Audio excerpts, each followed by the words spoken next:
You have these 3 scientifically proven ADHD treatments in your home right now, and one of them can even save you hundreds of dollars a month. Stay tuned to the end for a bonus tip, and of course, subscribe to the channel. Like many of you, I'm taking a little break from my ADHD medications to explore some natural options. I've mentioned this before, but as an entrepreneur, my ADHD is kind of a superpower, and I've made the decision to go back to working for myself full time, so I need my rocket fuel. I'll talk about how and why I made that decision in our first video from our personal pillar. So let's dive in. Here's the first one of our 3 natural treatments for ADHD. Neuroimaging studies show that meditation training helps activate the parts of the brain that are involved in attention and emotional regulation. Many of these studies use an 8-week mindfulness training program that's featured in this book. Now, most of these studies were done in children, and the study participants weren't randomized, which means there is a risk for bias.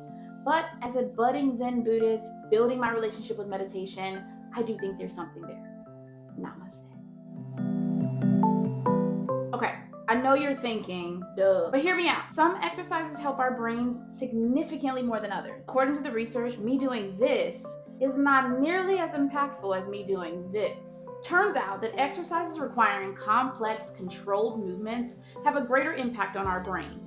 So that means that exercises like HIIT, Zumba are going to have a much greater impact than just, say, running on the treadmill. Exercise increases brain-derived neurotrophic factor, or BDNF. BDNF is a growth factor that helps keep our existing neurons in our brain alive and helps our brain develop new synapses. All right, we've made it to our last and final natural remedy. This one can actually save you hundreds of dollars a month.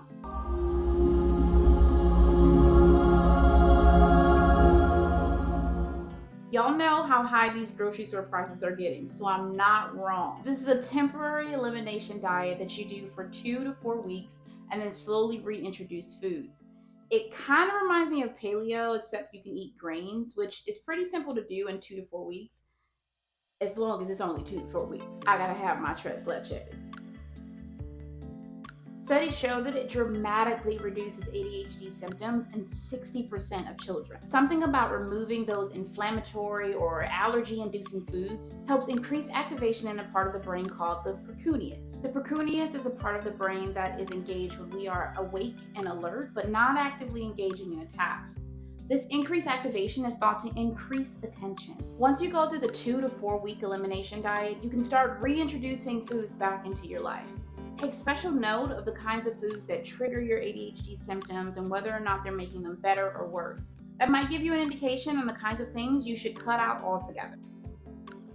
The exercise you do doesn't have to be super intense to get the impact of increasing BDNF. In fact, it's better if it's low to moderate rather than high intensity exercise, and you only need to do it for at least 20 minutes to get the effect. So you don't have to be out there like this unless you just want to. See you Friday for our first video from our lifestyle pillar. Bye.